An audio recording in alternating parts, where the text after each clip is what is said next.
Welcome to the virtual Lubar Center and to an On the Issues program. Today we will be speaking with Joel Brennan, the new president of the Greater Milwaukee Committee. I'm Alan Borsuk. I'm a senior fellow here at Marquette Law School. Personally, I'd prefer if we were doing these programs in person, but we haven't reached that level yet. So we will be doing this virtually, and we're glad to have people joining us. But this is live for those of you who are on with us at 12:15 on Wednesday. Including that, you have a Q&A option on your screen, I hope, and you are welcome to post questions. We'll be taking some later on. But let us turn to our guest, Joel Brennan, someone who's been in several major roles in Milwaukee and Wisconsin efforts in recent years, just departed as Secretary of the Department of Administration for the state of Wisconsin, working under Governor Tony Evers. Prior to that was the head of the Discovery World Museum and the head at one time of the Milwaukee Housing Authority. So someone who knows a lot and now is in a position of that's always been regarded as highly influential in the city. But I'll begin by asking you what made this job interesting to you? Why did you want to give up a really high level position in state government to do this? Yeah, thanks, Alan. It's really great to be with you and have the chance to get an opportunity to talk to you today about some of the burning issues here in Milwaukee. And in some ways, you asked me what appealed to me about this. It really is the fact that I am of here and from here. In the 3 years that I worked in Madison for Governor Evers, my wife and my family never moved out of Brewers Hill here in the city. And so I drove back and forth a lot of the time to Madison. It was great to be able to work on statewide issues and to do things that have an impact here in the state's largest city and in the region where I live and which I love. But you know, when Julia Taylor announced that she was going to be retiring in 2021, I started to think that it was an opportunity potentially to take the collective work that I have done over the last 25 years or so in and around Milwaukee and the fact that I grew up here and use those experiences and try to make sure that we can elevate the discussion around those and the action around those in the course of moving forward. You know, as I said, we live in the city. I want my teenage kids to think of this as a place to be as they grow older. I also want people in every neighborhood, every corner of the community to think that this is a place that's for them. And despite the efforts of lots of people over the last many years, that's not the case for every kid who grows up here. They don't have the same opportunity. They don't have the same access to opportunity that I think we all want to give. And so it afforded me that opportunity. The other thing that I would say is, in the course of my lifetime here, I think the first time, or the GMC this job has been open like twice in the last 35 years. The first time I was 17 years old, I certainly wasn't qualified and capable. The last time it was like when I was 31 and I was just kind of starting on a series of roles here. And so, you know, being able to now at 51 years old, be in a position where I've had this accumulation of experiences and the relationships that I've developed over time, I think that I have something to give and also something to get from this role and what it can mean for the future of our community moving forward. So a general question, what are you hoping to do from this position you're in? What are your priorities? Yeah, you know, I think that at its best as a nearly 75-year-old organization, the GMC has been at its best when it's been a force for collaboration and action in the city. Going back to its start, it was around big capital projects, making sure that the city built a stadium and an arena and a performing arts center and the Washington Park Zoo way back in its early days. So it was about those the physical representations of the city, but all those were collaborative efforts. As the organization has evolved, it's been, you know, focused on issues around economic opportunity, equity, educational opportunity. And I think where what I want to get to, and I think what the organization wants to do, is elevate those issues to be able to change things on a scale that really has impact around the city of Milwaukee, the greater Milwaukee community, and really statewide, because what we do here is an engine for so much that happens in the state of Wisconsin. So, you know, it starts with How do we have the kind of impact, I think, that we can really change on some of the issues that are the most pressing ones in our community? And they haven't changed that significantly over the last 20 years. Education still is at the top of it, providing economic opportunity. There are bigger workforce development challenges now than there have been, some because of demographics, other because of just the nature of the changing economy. And in Milwaukee, certainly over the last few years and the last several months, I think public safety has been elevated as an issue here, and one that I think we all have to be, every person and every community leader, everybody who's part of the business community here has a stake in making sure that people feel at ease and feel comfortable in our community, and to an increasing level that hasn't been the case over the last year or two here. So let's take those a little bit more one at a time, and not surprisingly, given my proclivities, let's start with education. I mean, as you said, so many things have been tried, some of them by the Greater Milwaukee Committee. I go back to the days of the Milwaukee Education Trust, I think it was called, which was under the GMC. And the needle hasn't moved. Why hasn't it moved? What would it take to move it? You know, reading levels are still so low. You got math levels are so low. You've got action now in the legislature to take apart the system and do other things, partly just because people are so frustrated. So where do we go from here? Well, I think the frustration is palpable and real. And I think that part of what the GMC should be doing, and what I personally can be doing, is making sure that I can dive in, but not to be the kind of the Joel come lately or the Johnny come lately on this. There are the Milwaukee Succeeds initiative has been in place now for the last 10 years. There are a number of other organizations, City Forward Collective, all in Milwaukee, College Possible, a number of which you have written about over the last several months, and the varying degrees of success that those are having. But I think part of it, and this goes back to the collaborative nature of the organization, is how can we make sure, as an organization of 200 members at the GMC, that people know about those things, that they're elevating the ones that are working well, and trying to leverage resources around those. You know, even in the first couple of weeks that I've been here, I had the opportunity to meet with and do a little bit of work in depth with the school leader at Bradley Tech. In the next week, I went over and I spent some time with the leadership at Cristo Rey, two high schools very close to each other with different models, but both of whom are doing some things that are elevating the work that's going on there. At the GMC, this iteration of the GMC was part of creating Bradley Tech, and as we're part of the commission and the foundation there. So we have an extra stake there. How can we take some of the things that have been working in a place like Bradley Tech and make sure that they're replicated in some of the other high schools around, and ensure that the things that we're doing that are moving the needle in some ways can get to a scale where they can truly have impact here. But you know, you and I were talking before we came on the air here. You know more than I'm not even the smartest person in my household when it comes to education issues in Milwaukee, in and around the state, because my wife has been working on these issues for the better part of 20 years as well. So I think that the thing that I can bring is listening, learning,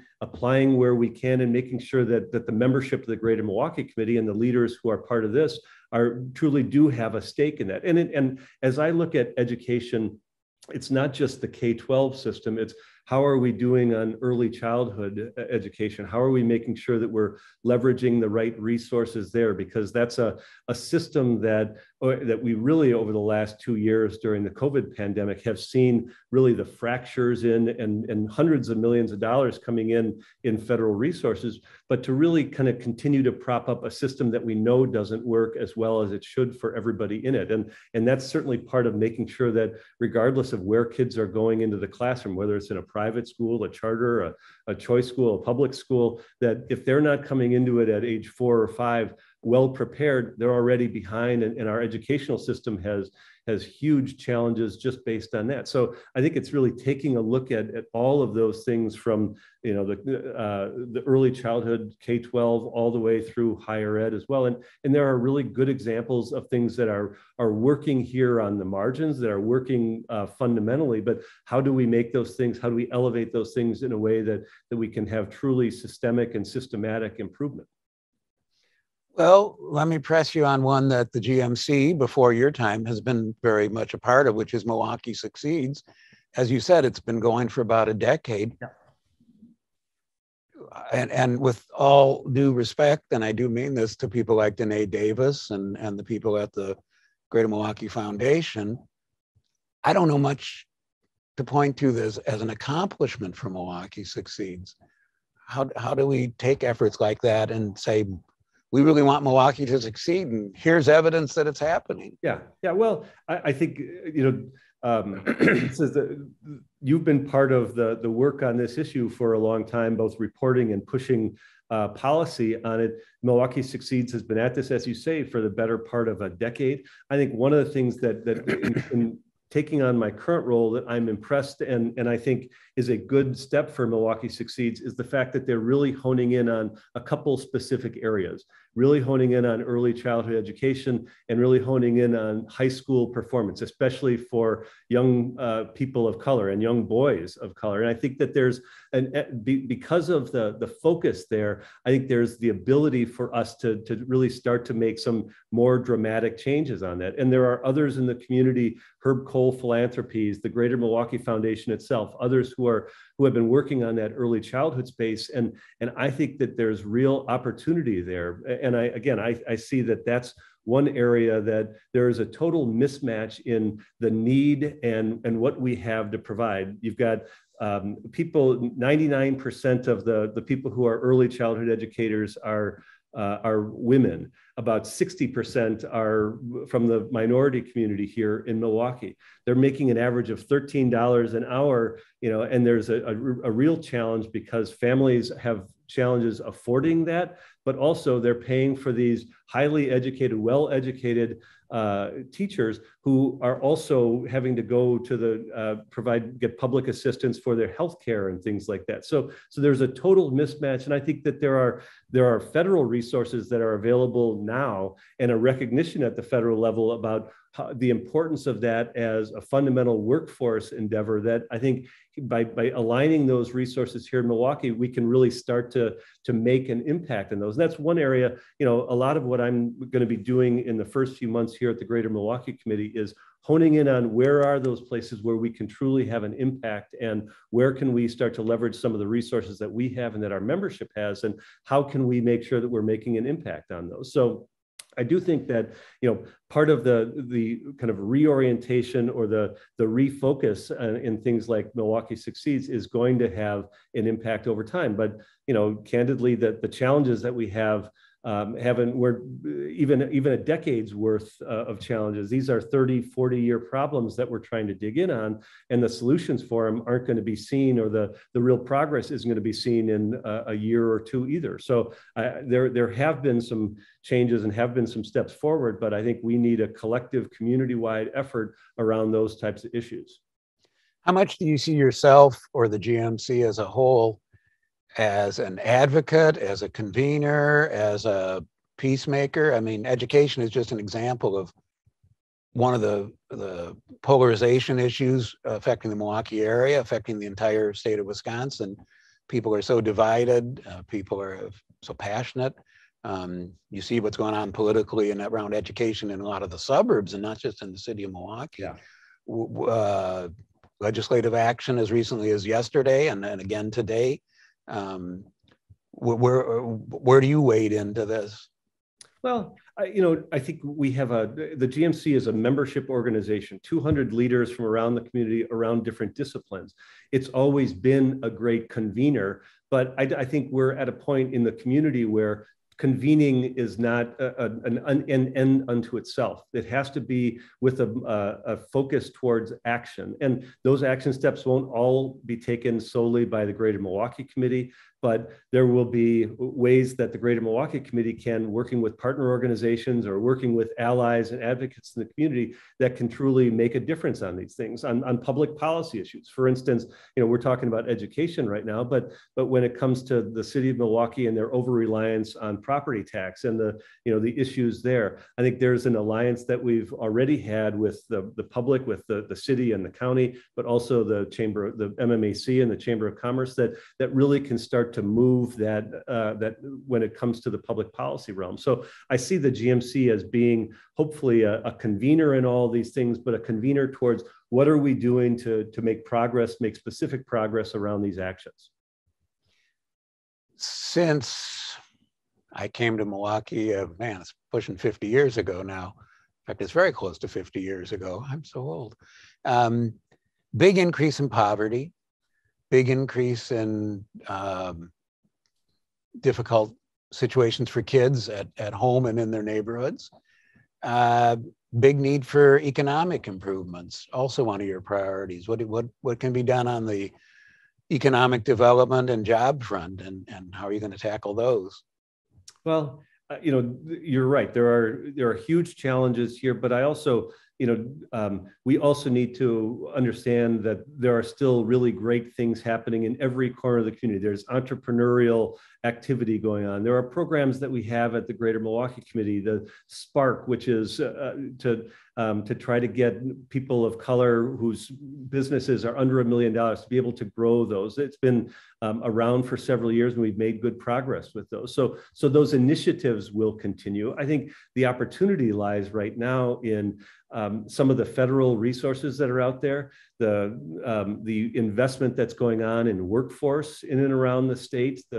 In my prior capacity working for the state, I was part of the work that was going on and putting together any number of these programs that were focused around equitable recovery or on workforce development. And those dollars now are coming into communities like Milwaukee, both to public and private entities to try to make sure that we're doing the innovative things around areas like workforce development. So I think that there's a unique opportunity that we have in the next few years because those federal dollars aren't going to be around. And I also think that the GMC is uniquely poised to be able to make sure that, again, those dollars don't always all have to come through the Greater Milwaukee Committee, but there are members of ours and there are places in the community that are getting those dollars. How can we shine a light on those? How can we make sure that the programs that we know are going to work, whether they're at the Boys and Girls Clubs or at other partners around ours, that those are going to get the kind of investment and carry on investment that they're going to need once the federal dollars move out. So,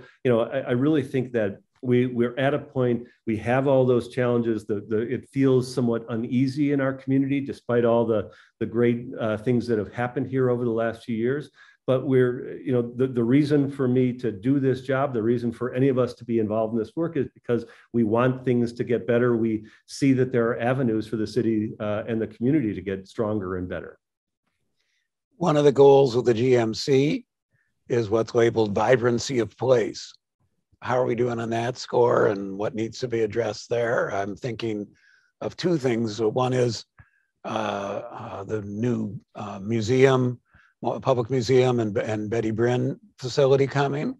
One is a essay I just read this morning from someone in the Black community saying we need to do something for the soul of the city, which I would attach that to the question of vibrancy.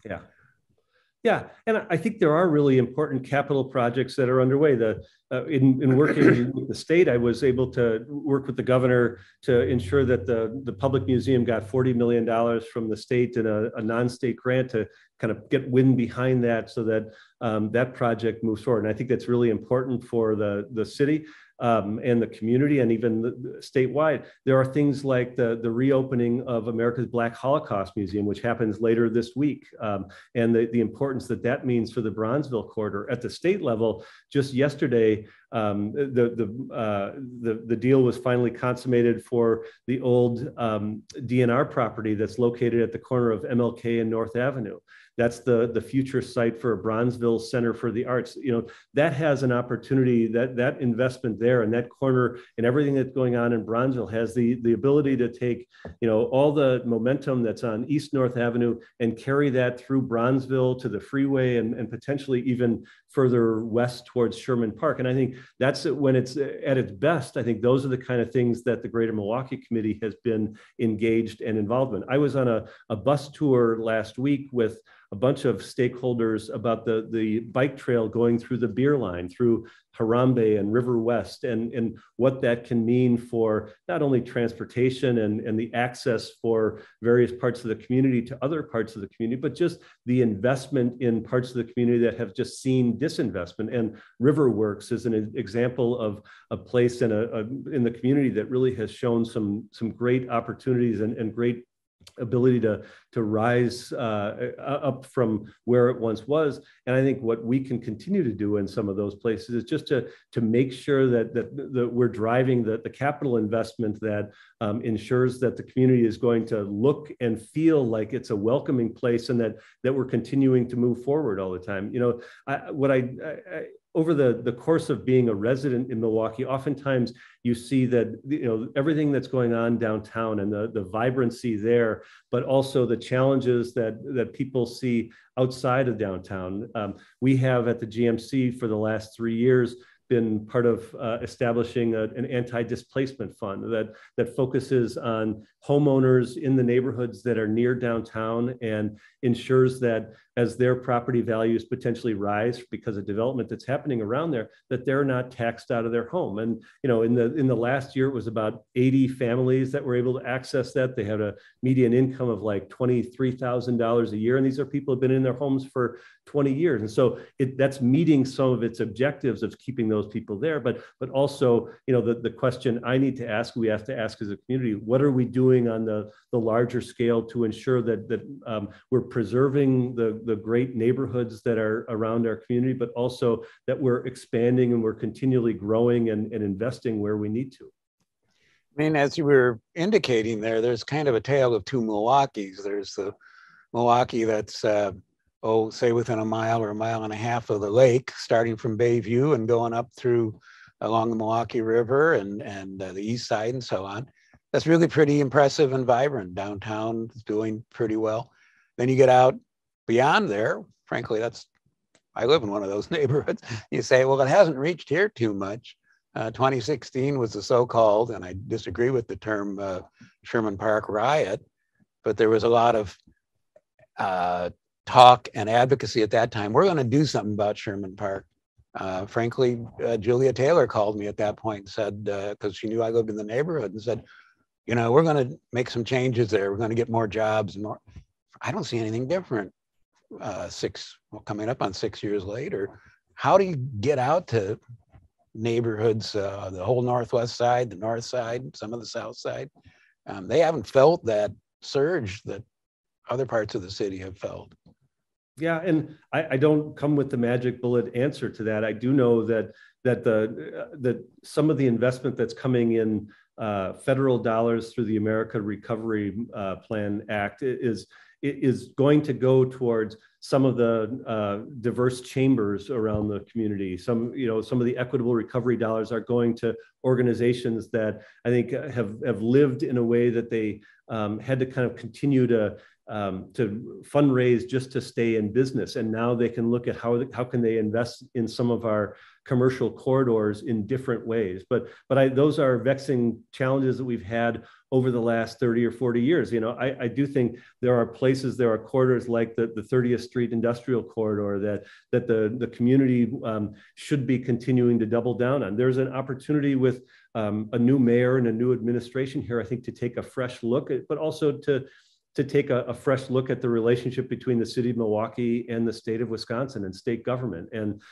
to try to find ways that the state is our partner, as opposed to, you know, has often happened in the past where the state and the city are not working in the same direction.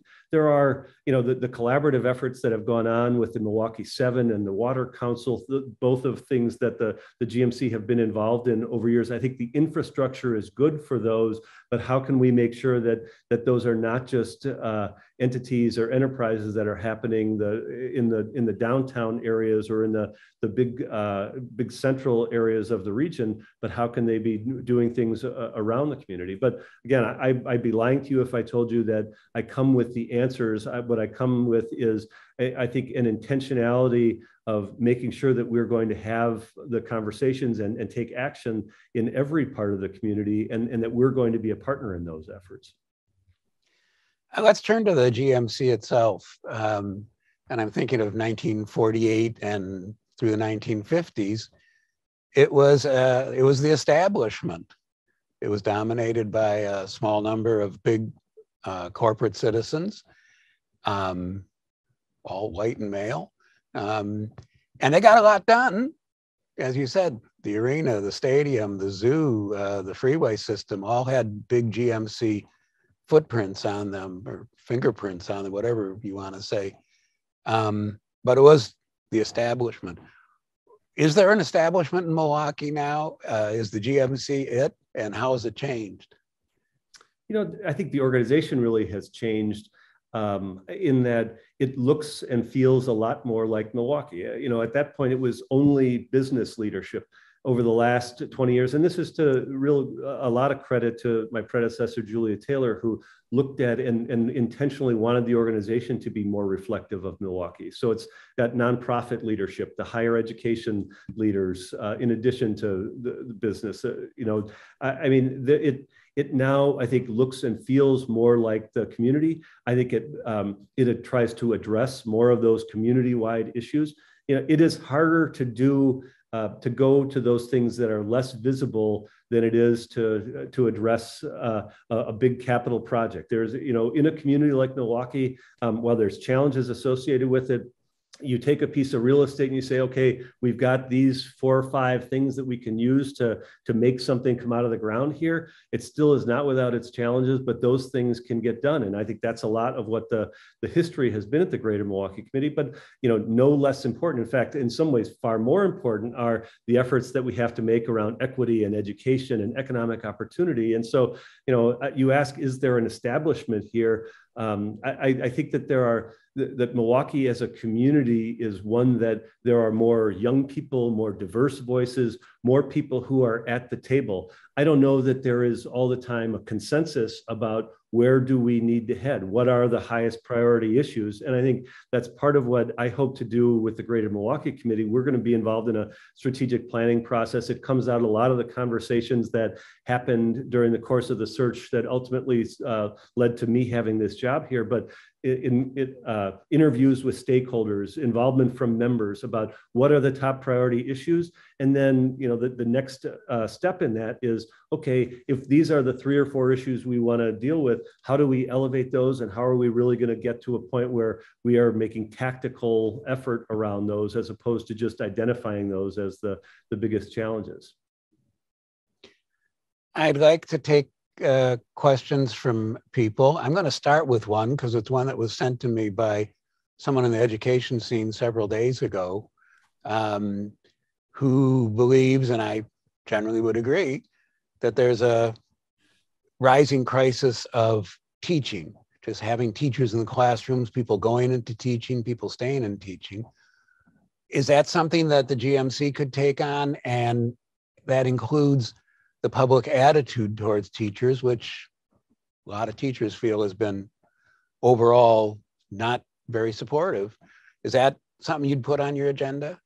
I think it's something that we should put on the agenda, and I may be a little off in my timing here, but over the last several years, within the last several years, and this was back when I was at Discovery World, the GMC spearheaded an effort to make sure that teachers understood their value to the community by providing memberships to Discovery World and the Art Museum, the Public Museum, a number of things that they could then get kind of free access to just understand that both for them and for their families, that they are truly important people in our community, and they should be seen as that, valued as that. I think some of those efforts have waned over time, or maybe are not where they would be. But I've already had conversations with some of the people who are working on every aspect of education about how do we ensure that we're valuing teachers in the right way, making sure that we're elevating them to an extent that we can. But yes, I mean, as we're looking at the educational landscape, there's a lot of focus on kids. There's a huge focus on parents and what they see and what they have the ability to do. I think sometimes teachers get lost in the shuffle there. My wife is the the daughter of two public school teachers in Peoria, Illinois. So at every opportunity, as the time that in the 25 years that she and I have known, I've heard from them and I've seen from them the value of what lifelong educators can be. And I think all of us can point to the impact and influence that teachers have had on us. And so, it's our obligation to be doing that. What the tools are, I think, are still, some of what we need to wrestle with. But it does mean that there should be some additional investment in them as professionals, investment in them as people that I think we all have some responsibility toward. I'm going to ask Hillary Du Bois, the program manager here at the Lubar Center, to join us, and she's overseeing any questions we might have. Hillary, what do you got? Well, thank you, Alan, very much. We do have two questions, and I think, Joel, these are indicative of people in the community who, as you've said, like to see the needle move on some of these issues and some of the priorities that you've identified. So the first question is, and you talked a little bit about this, but how will your recent government experience help move the needle on some of these priorities, but also perhaps allow the legislature to see Milwaukee in a different light? That's a good question. One, if there's something from my recent experience that I hope will be helpful, it's that over the course of 2 years, a lot of what I was tasked with and the Department of Administration, which I was working at in conjunction with the governor, was taking these federal resources and trying to deploy them as quickly as possible. And wherever possible, where things weren't working, turning quickly to something else, being able to, move on a dime to change a program that wasn't meeting its mark and move it in a little different direction. So it truly was getting to the places that we're feeling it. Because one of the challenges, I think we all know this, the recession that was brought on by COVID-19 was not felt equally across everybody. The hospitality scene, restaurants, nonprofits to some extent, the hotels and others like that, those places, small businesses were in an outsized way were affected by COVID-19. So we had to try to create some programs for, music venues and movie theaters and try to make sure that we were doing it. So if anything, I'm instructed and influenced by that and kind of a bias towards trying things and making sure that we're doing it as thoughtful as we can, but with a sense towards urgency and the urgent needs that we have in our community. On the flip side of that, with some of the resources that have come in, and I did mention this a little earlier, I think that there's an opportunity that we haven't had in a while to try to deploy and then leverage and make the best use of those federal resources. And getting to the last part of the question around the state legislature, I hope that then can be a direction to the state legislature and a signal that when provided resources in and around Milwaukee for specific initiatives, we manage it well, we spend them efficiently, and there should be more coming from the state. The state is at an unprecedented level in terms of where the state's fiscal position is, with in excess of like $5 billion of resources that the state has had, and the news just kept getting better over the last year plus as to where the state's fiscal picture is. But there are lots of people now who want to say, well, let's just wait and see. And I think there are urgent needs that the legislature, the governor, and state government as a whole can be deploying some of those resources on here in Milwaukee. And I think there's an opportunity for us to look at things differently and maybe to change the nature of that relationship. But it has to start with the legislature valuing what Milwaukee and what the Greater Milwaukee region brings to the overall state's economic health and economic vitality. Thank you. And then the other question, what specific indicators will you look at to measure the success of the GMC and other partners in achieving some of those goals that you identified and making Milwaukee a greater place that everyone has access to opportunity? Yeah, and I guess I hope I'm not punting too much on the question, but we're involved in an exercise right now of elevating and determining which of those issues we're really going to want to tackle. And I think the specific metrics is kind of the next step from that. And on education, and Alan knows these things well. There's been an overall focus a lot on test scores, but also on where students are in graduation rates, but also for workforce purposes, once we get kids out of the, whatever system they're in, once they get into higher education, whether they're going to a technical school or whether they're going to one of the universities in the region, how well are we doing in keeping them in school? How well are they doing in making sure that they're focused on the biggest areas of need in our economy, whether they be in healthcare or in manufacturing or some of the other opportunities that are truly out there for us. But I think that's the next level of what we're doing. And it won't take us a year or 5 years to come up with those metrics. But I would say that I think a lot of what I'm trying to do in the first few months here, along with the great team of people who work here and the membership and the leadership on the board at the GMC, is to kind of lean in and make sure we can identify those areas we're going to focus on and identify how we're going to measure those and be held accountable for those moving forward. Thank you. Alan, I'll turn it back over to you. And I'll pose a last question as kind of a summary closing statement from you, if you want to think of it that way. You've used the phrase in describing your approach to this job of having a bias toward action. So what does that mean? Where are you going to apply that bias?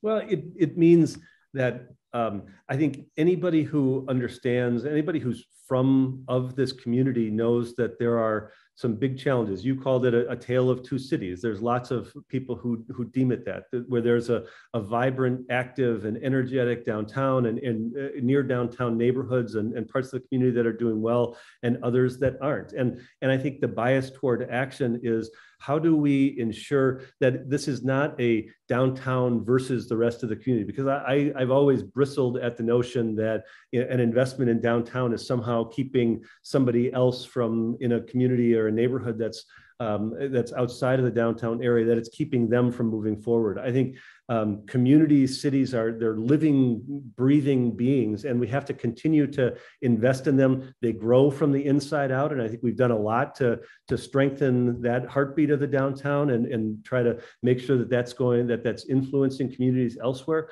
But we also have to look at where can we make those kind of investments outside of the downtown, and what neighborhoods can we focus on, and what parts of the community can we strengthen to ensure that everybody has access to the opportunity that we want them to have. Because if Milwaukee, I've heard at least one of the mayoral candidates talk about, he doesn't want this to be a city of 600,000. He wants it to move towards being a city of 1 million people, and to kind of, to take what has been somewhat of a decline in where we are in our population and start to have that grow. And in order to do that, every part of the community needs to be part of that and needs to be growing as a result of that. But that bias towards action is, how can we be thoughtful, use the information best at hand, but try new things and be tactical about the way we're doing things, instead of always just being kind of the thought leaders, but without a direction towards how does that thought leadership translate into real action and immediacy and urgency.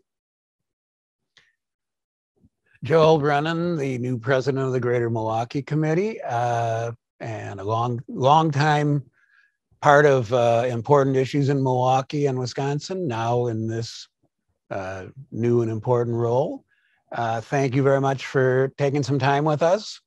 Do wish you well in your new venture and an important venture. Hope that bias toward action has clear results in the positive side ahead. And thank you to all of the people who have joined us here. We will be announcing further programs on the issues. The distinguished, and he really is distinguished, Mike Goucher has stepped aside from these duties. We'll be naming someone new, I hope, to that role in the near future. And we intend to keep pushing to be a place where important and level-headed thinking about Milwaukee and beyond is featured. This program has been part of that. We will have a program in about 2 weeks from now announcing new results from our Marquette Law School poll. So that's one thing to look for. We'll be announcing more. Thank you all for joining us, and come back for more.